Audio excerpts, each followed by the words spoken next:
And as we move on, today we have in studio two assembly candidates. So from the 142nd Assembly, we have Gary Dixon, who is my town supervisor, has done an excellent job in the town of West Seneca for a number of years now, keeping taxes level for all of those years that he's been there. Then we have Frank Bogowski, who is a councilman in the town of Hamburg, an attorney running in the 149th Assembly District. So here's what you need to know.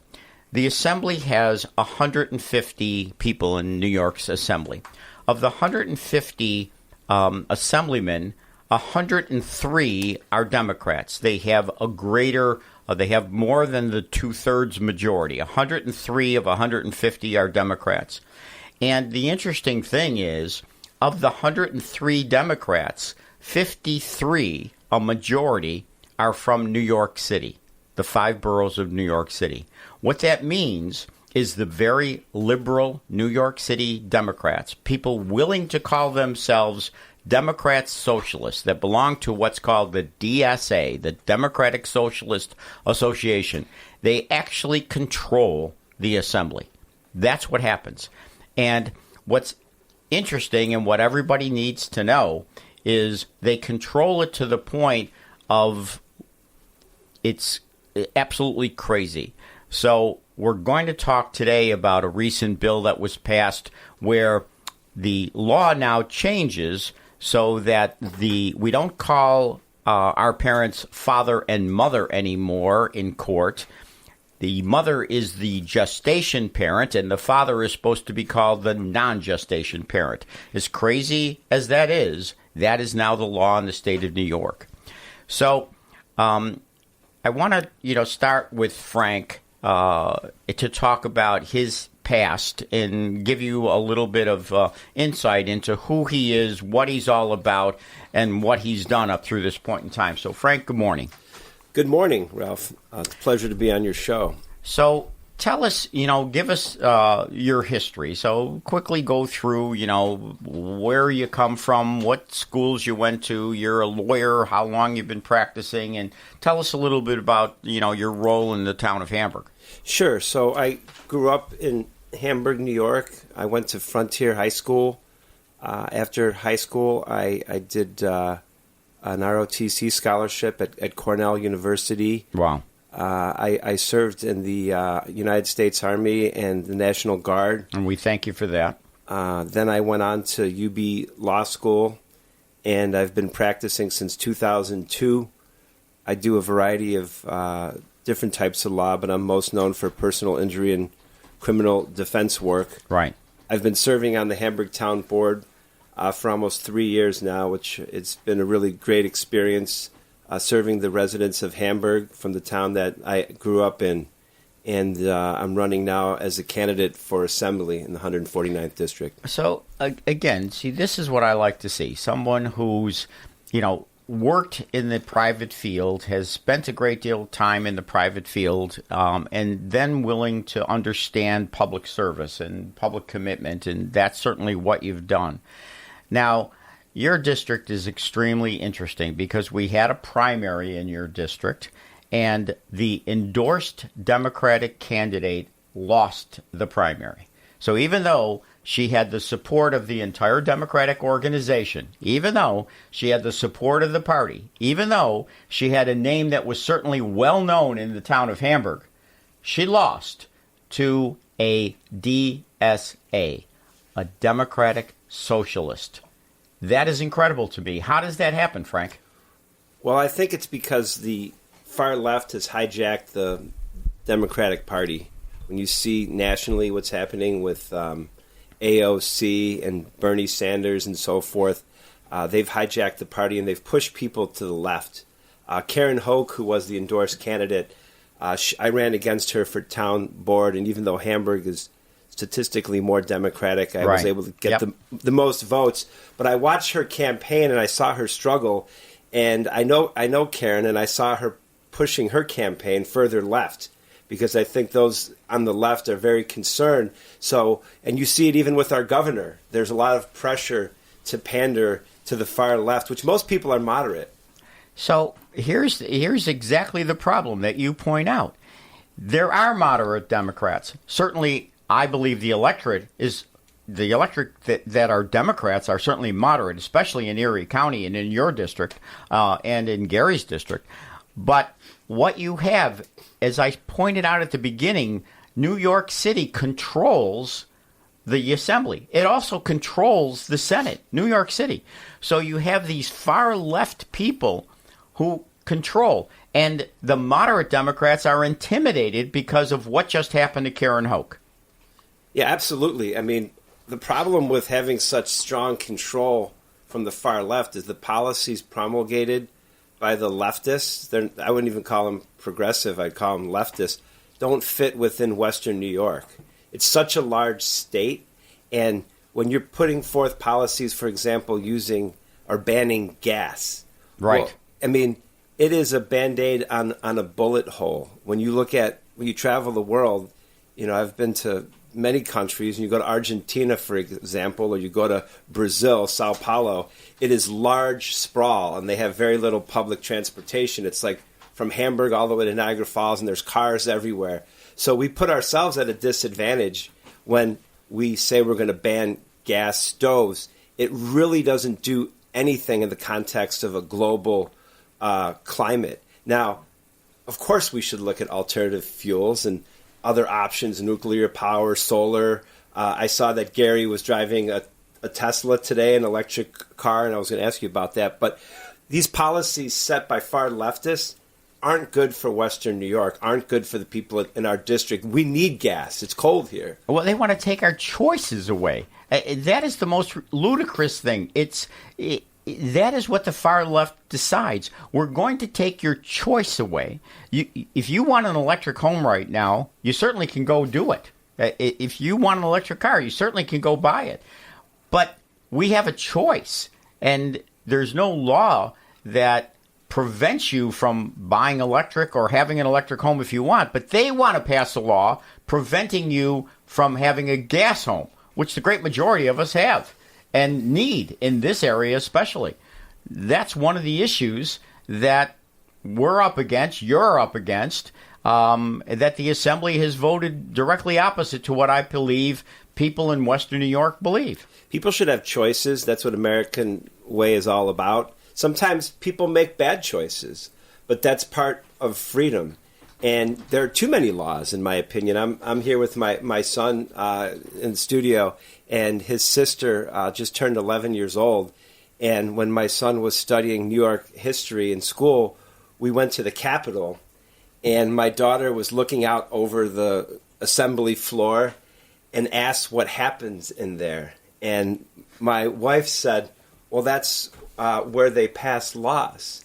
And at the time, I think she was 8, she said, well, Mommy, they must not use that floor or that room much anymore.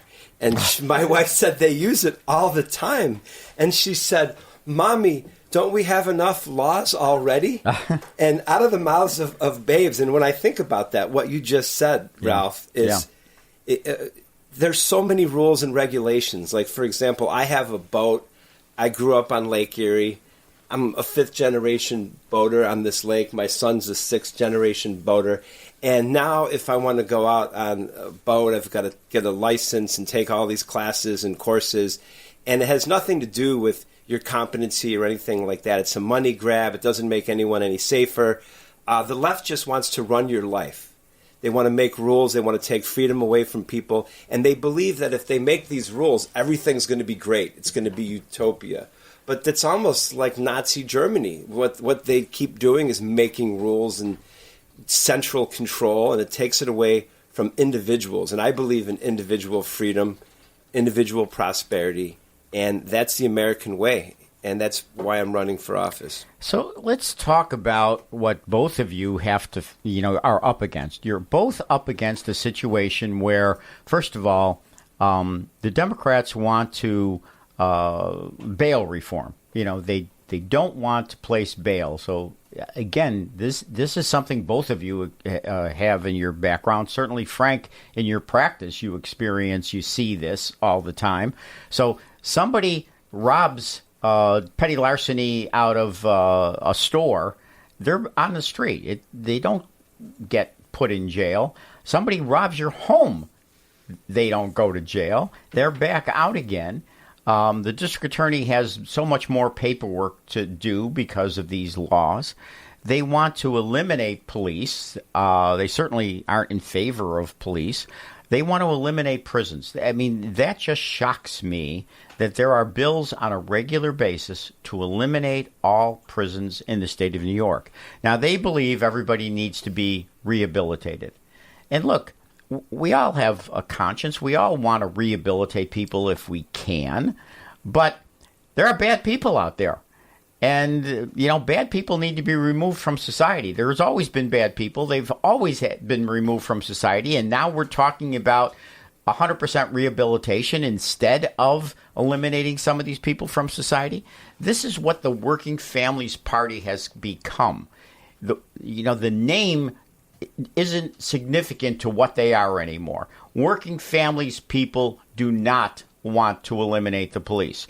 Working families individuals, people who work in unions, they do not want to eliminate unions. They do not want to call mom gestation as opposed to that. It's true. I worked for CSEA as a labor relations specialist for a union negotiating I know you have. Contracts, and I know union members very well. Yep. I had organized labor support for my run for the council. Yes, you did. And most of the union people are almost all of them are hardworking people. They want to have a fair wage, good benefits, take care of their family, and they don't support these radical ideologies.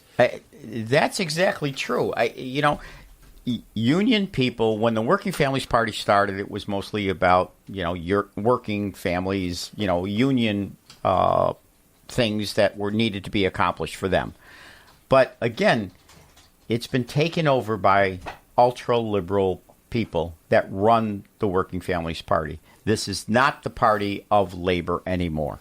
No, and bail reform is, I practice criminal law. Judges should have discretion, especially, say, for example, the town of Hamburg. They'll know the individuals oftentimes that appear before them. Yes. So if someone comes in and they may be in crisis, they keep getting arrested, and the judge, I would see it, the judge might give them a timeout, maybe they have a drug problem or they need basically a timeout. And I've seen victims of bail reform that are defendants, meaning they're on a spiral, they're committing petty crimes, then they go out and do something terrible. Now, the problem with that is you have an innocent victim that had nothing to do with that individual's problem other than they're a victim, say a robbery or a violent crime. Now, had a judge had discretion, in the example I give in the town of Hamburg, where a person has been before that judge several times committing petty larcenies and various crimes that don't qualify for bail, the judge can't set bail. The person goes out, does something horrible, and we see national stories of it all over the place. That judge should have the discretion in his or her town to say, look, this individual's in crisis. We need to put them in jail to protect the public, but also to protect that individual that may have a mental health crisis or exactly other right. issues. And so people don't even think about that. Or younger people, their brains aren't fully developed, and maybe a little bit of jail will send a message and create a disincentive to commit further crimes. And judges have had the discretion for rehabilitation. We have drug court and different kinds of court we've had for decades to rehabilitate people. But that's certainly not where the left is going. The previous statute, by the way, did have mechanisms for abuse, meaning if a judge set excessive bail in Hamburg, say $100,000 for a petty larceny, under the previous statute, that could have been appealed to a county judge. Sure. We have in studio both Frank Bogowski, who is a candidate for the 149th Assembly District, and my supervisor and a current candidate for the 142nd Assembly seat, Gary Dixon.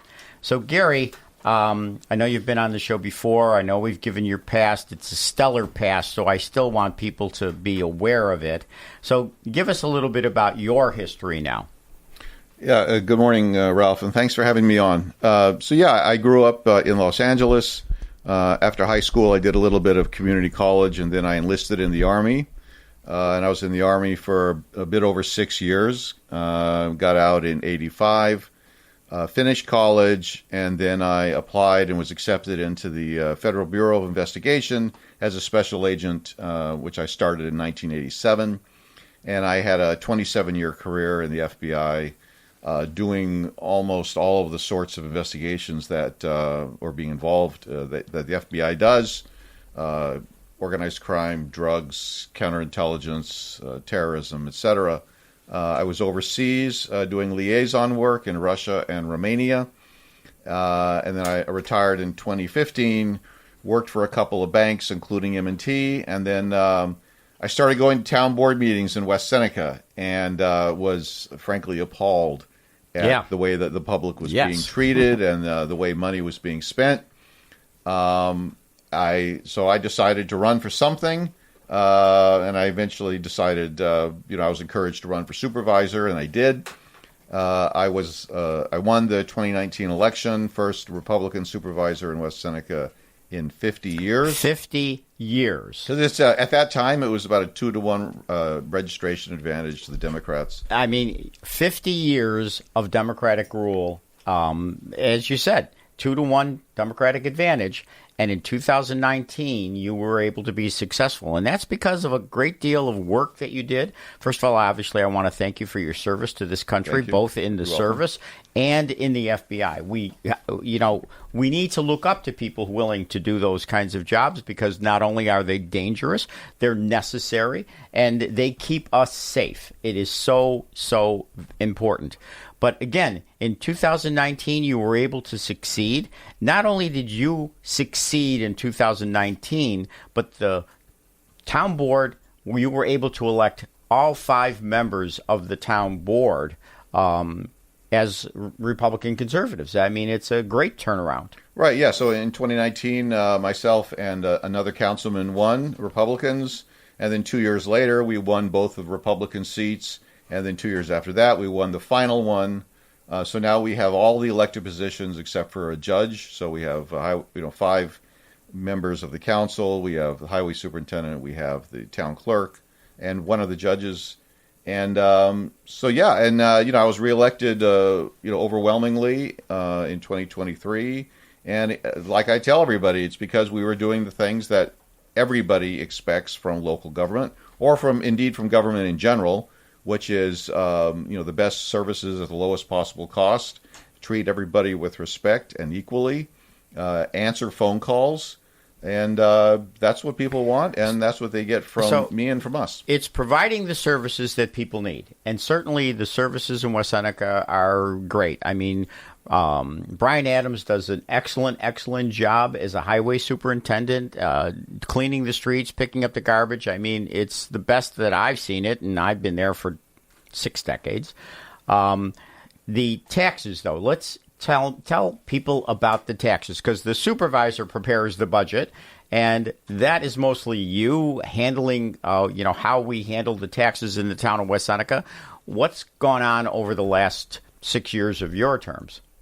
Right. So every town has a town. It's called the Town and County Tax Bill. So it includes a number of things, not just the town taxes. It also includes sewer. It also includes the county. And maybe includes a water district or fire department. So when we're just talking about the taxes that I, as the supervisor, have the most control over, which are the town taxes. For 5 years in a row, they did that dollar amount for every taxpayer did not go up. So someone could take their 2025 tax bill and compare it to their 2020 tax bill, and the dollar amount was actually $1 or $2 less, unless they had something like a change in an exemption, or they built an addition or something like that. That's tremendous. For the vast majority of people. So you were able to keep the town tax. Now, as you said, people may look at their bill and it may have gone up because it's county tax is included. There are sewer districts, lighting districts, fire districts. But the town tax, for those 5 years, you were able to keep level. Right, and we did that through a combination of cost control, of encouraging economic development, And certainly, for every town, they benefited by having the American Rescue Plan money. But for example, in contrast to Buffalo, we did not spend any of that money on everyday expenses. We spent it on projects, over half of it on sewer projects. So we did not incur any future expenses as a result of that. And I think that's very important. That a lot of towns did the same thing, but some did follow into the trap of paying for their regular expenses with these one-time shots of money. But strong fiscal management, that's how I view you. Strong fiscal management, the ability to govern, the willingness to do public service. But again, to me, most important, strong fiscal management, and we certainly don't have that in New York State. Go ahead, Frank. I have to say, because I sit on the Hamburg Council, I have to give you incredible amount of praise because I know firsthand going through these budgets. It's tough. Because all the health insurance goes up for employees. Exactly. Wages go up through union contracts. So I have to congratulate you on a tremendous job. It's very impressive that you're able to do that. I know how hard that is. And we've held the line in Hamburg, but our taxes have gone up. Yeah, and to me, I always tell people I consider I consider a dollar that we're spending to be as if it was my own money, and I remember that every dollar the government spends is a dollar that came out of someone's pocket, and it's all a matter of choices. What do we spend money on, and that's what is lacking in the state. The state, as you guys discussed in the previous segment, is dominated by New York City interests. All the rest of the Democrats throughout the state have to toe the line because the vast majority of them depend on money from downstate in order to fund their reelection campaigns. So they have to toe the line. And so New York City calls the shots. And really the speaker is from the Bronx. And he has to keep in mind that with the rise of these Democratic socialists, he could always be primaried. And it's tough for them, but I really don't have any sympathy because they're there to do a job for the public, and when you put other interests in charge, then it's the public that loses out. And I'm reminded of a quote from Mark Twain, because going on what you guys were talking about before when you visited the House of Representatives, Mark Twain said, "No man's life, liberty, or property are safe when the legislature is in session." So that's so very true, unfortunately, when it's controlled like it is in New York by a one-party system and by a one-party system willing to call themselves socialist. It's just incredible. Our budget, the budget that Kathy Hochul presented was a $260 billion budget, crazy as it is. But that budget ballooned to over $270 billion when it went to the legislature and finally got resolved. The budget in Florida is less than half that budget, and yet we have 20 million people in Florida and 16 million people in New York. So more people in Florida, half of what the budget is for that state compared to New York, the largesse, the giveaways, the pandering, the waste, the fraud that we have in this system without oversight now. And so the two of you are going to help to bring oversight to this situation. Gary, in terms of, again, I look at you in terms of the economics of this, that's a strong point of yours that needs to be brought to the assembly. You're also running against someone who has supported the socialistic agenda, and that's incredible to me. Right. I consider the 142nd Assembly District to be fairly conservative. No matter what party they call themselves, most of the people are conservative. When I was going door to door, which I do frequently, one of the women told me, I'm conservative financially and more liberal socially. And I think that's what a lot of people are. And we just don't want to be ripped off by our government. And I think that's what the state government has been doing for a long time. I mean, I think in the last 8 years, the state budget has gone up something like $100 billion. That's exactly right. This year, we had a truly bizarre situation where in all the discussion about the budget, they settled on, they were talking about, well, it's going to cost, I think, 268 billion or something like that. That was all the discussions were based on that, and even that was an increase over the previous year. Yet after they passed the budget, suddenly the state said, "Oh no, it wasn't 285 or 265 or whatever. It's 277." So it's even before after they voted, all of a sudden it's another $8 or $9 billion more. I don't know how that happens. How a legislature has a discussion about a budget that's supposed to cost one number, and then after they vote, they say, no, it's even more expensive than we were telling you. It's incredible. It's incredible because it's the people that are making that budget, putting that budget together, that are pandering to the interests that New York unfortunately panders to, the abuse, the waste, the fraud. The budget is just totally out of line. There's an example of that is so in New York, the legislature legalized marijuana. And so instead of it being a simple process, they developed the Office of Cannabis Management. Yes. Okay. So, and it took them forever to implement those changes. So now know several young prosecutors that left the Erie County District Attorney's Office to go work for the Office of Cannabis Management. So something that was designed to be a simplistic change, whether you agree with it or not, and there's many reasons to disagree with it, but they then made a bureaucracy and spent money instead of bringing in money by creating the Office of Cannabis Management. It's absolutely ridiculous. And that's one small example of what we see in this state. And as the supervisor said, he looks at it like it's his money when he looks at West Seneca. Right. Now, if this was your money, and you were operating a business, would you develop the Office of Cannabis Management? Like, no, you don't need it because you have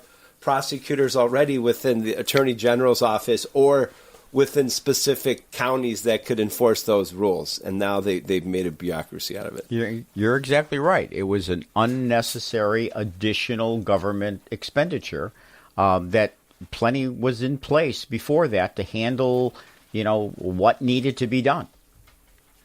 So getting back to you again, Gary, I know you've walked substantially the district. And so tell us again some of the responses you get from people in the district. Do they even know who Pat Burke is? Do they know what he's done? Most of Pat Burke's finances come from downstate. And anybody can just take a look. That's what it is.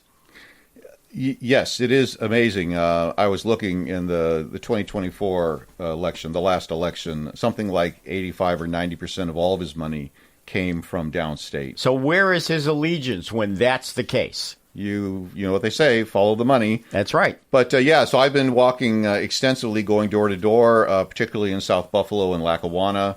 Because in West Seneca, they know me. They voted for me or against me for two. Well, they voted for you overwhelmingly. Yeah, but so the first of all, the majority of people have never heard of him. I might have to, I'll say, well, who's your representative right now? Your assemblyman now, and they says, I don't know. Yeah. And I'll, maybe I'll say his name, and more than half the time they'll roll their eyes, because. Just like you said, no matter, the proof is in the pudding. It's how do you vote? And he has voted for almost every single crazy thing that the Democrats have come up with, from so-called bail reform, raise the age, the bill you were talking about with the gestational parent. Oh my God! And really all of these, the CLCPA, which is if left unchecked, is eventually going to bankrupt everybody in the state. The climate law.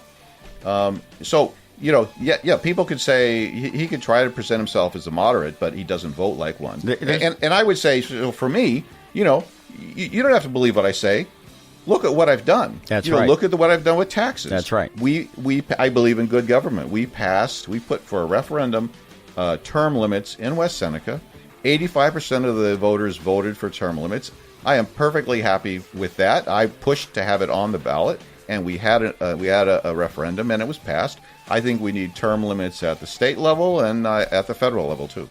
We're here in studio with Frank Bogowski, candidate for the 149th Assembly District, Gary Dixon, candidate for the 142nd Assembly District, and because Dave DiPietro is here to do his show right after this one, we have him here. He is the most conservative assemblyman in this state, has won awards for that, but not only the most conservative in this state, he's won national awards for his voting record, for his conservative view of things. He's somebody not afraid to stand up in the assembly, to speak his mind, to talk about what he believes in, to argue with the Democrats that want to call themselves socialist. He is the conscience of the assembly. So, Dave, I want you to be part of this. I know you're preparing for your show, but we're talking about the assembly and what needs to be done. You certainly know what needs to be accomplished there. We need to get more Republicans in there, and these two gentlemen have a great opportunity to win this race and be there with you. That's what I was going to say, Ralph. You've got two great candidates. We've got to get them in there because we need some more Republicans, not just Republican in name, conservatives. Because this, as you've been talking about, the state has gone so far over the edge. We've flipped, and when you're watching people like AOC, all of a sudden nationally become one of the leaders in the Democrat Party to be the president of the United States. Yeah, she's going to run. She's going to run for the Senate. There's no question in my mind. She's going to wipe Schumer out. Yeah, but when you get someone like that, I mean, she's a brain dead. And I'll leave it at that. But she really doesn't have any mental capacity.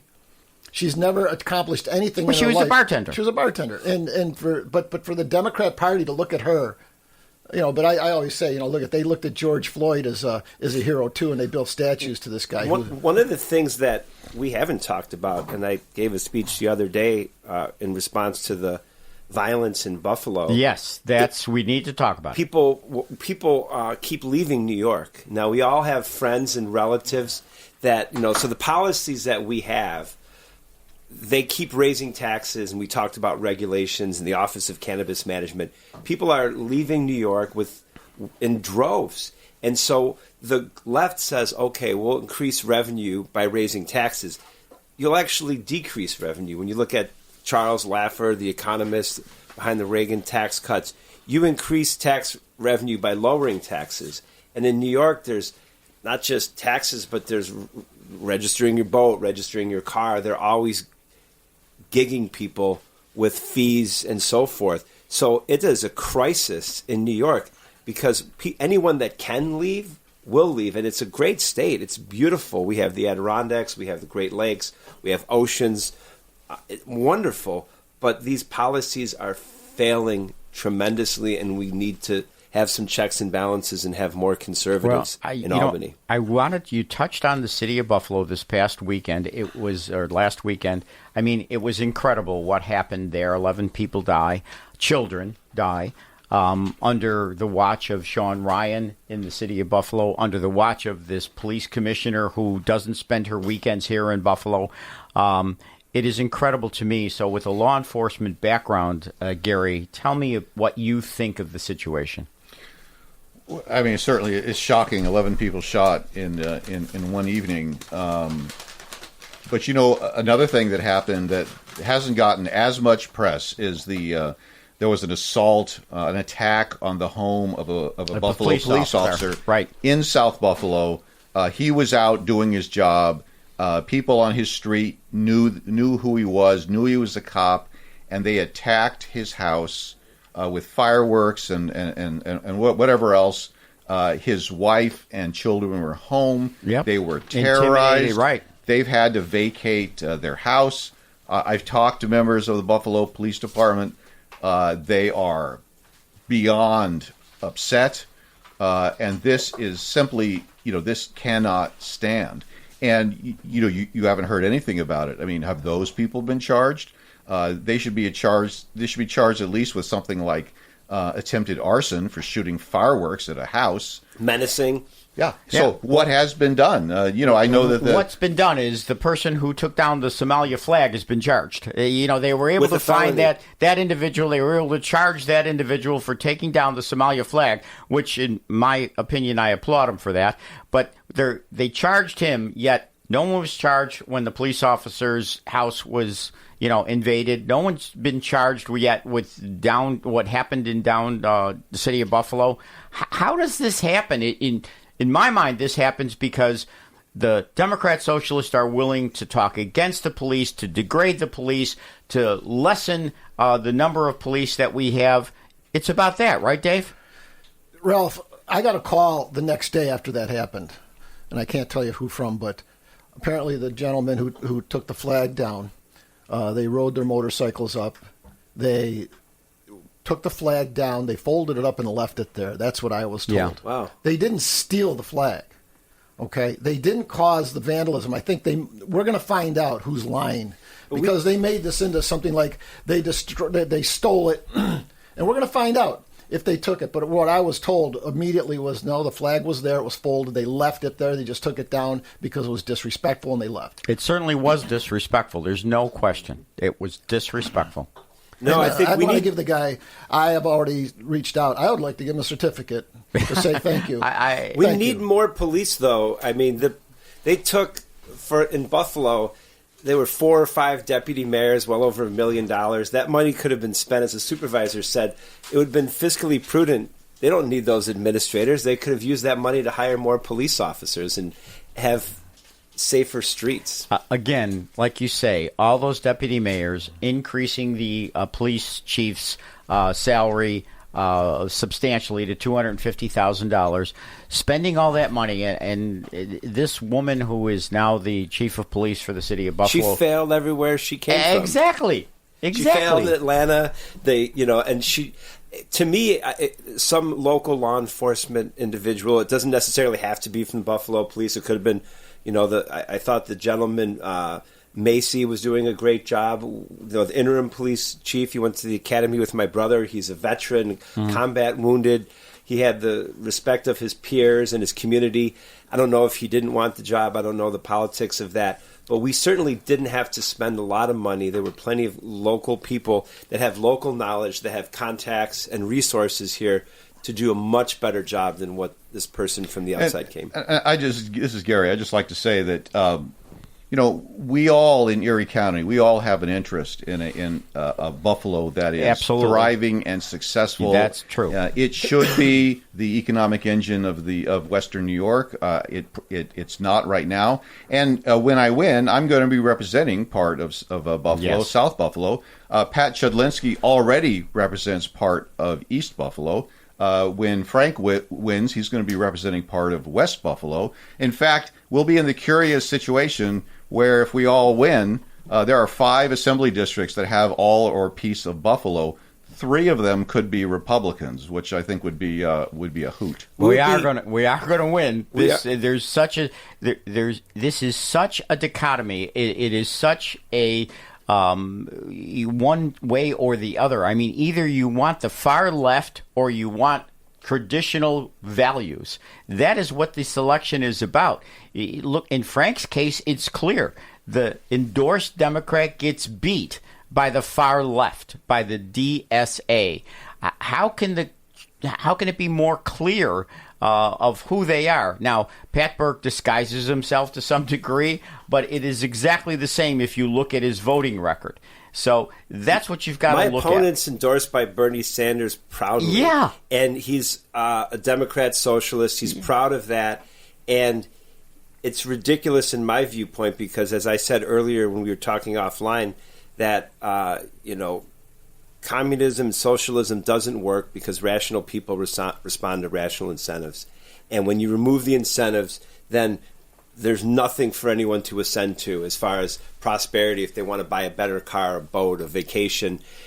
Having the government solve your problems doesn't work. has not worked. And I wanted to say this: my office is on 135 Delaware Avenue. I've had an office in Buffalo for over 20 years.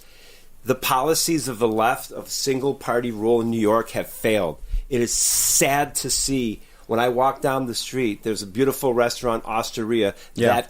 Everything is closed in Buffalo. You know, when you want to go out for lunch in downtown Buffalo, there's almost nowhere to go. And so what does New York have in common with Erie County and Buffalo?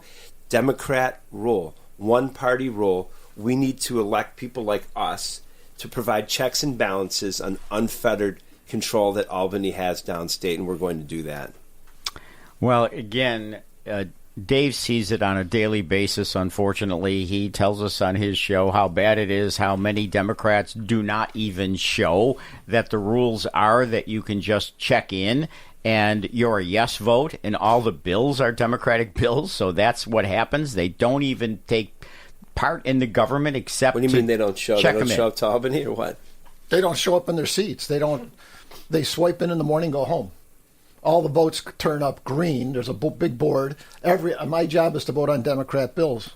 So every single bill that comes up is from a Democrat on the other side of the aisle, and they vet them so they know they've got their 80 or 90 votes. They've got them passed, and so they just swipe in and go home. All their votes are, every time it comes up, it's green across the board. If you want to vote against you have a bill, to be there. You have to be in your seat and push your button, and no one can push it for you. You've got to be in your seat. So they're not there. They don't have to be there. All so the votes Republicans are there. The Democrats don't have to be there because they're in so much control. That's absurd, and of course you can't change it, right? Because they're not going to change it. You could introduce legislation that you have to be present, but they're not. They're not going to let you do that. You'll love this. So last year, what they did was, because I post literally every week, I'll take a picture and show you out of 103, 104, whatever it is, they have how many vacancies? 15 people in their seats, 18, 20, 25 is a lot, but usually between 10 and 20. And so what did they do? They've got two cameras that show both sides of the chamber. And what happened last year was as they're showing both sides, which they've done for years, they're empty. So they took that camera off, and they just show the one that shows the Republican side. So it looks like everybody's there, but it's just the Republican side. So we're in our seats. They're so corrupt. It's hilarious. I've been to Cuba, and that's the commercial for anti-socialism. They have a hard time getting toilet paper. The food is awful. The buildings are crumbling.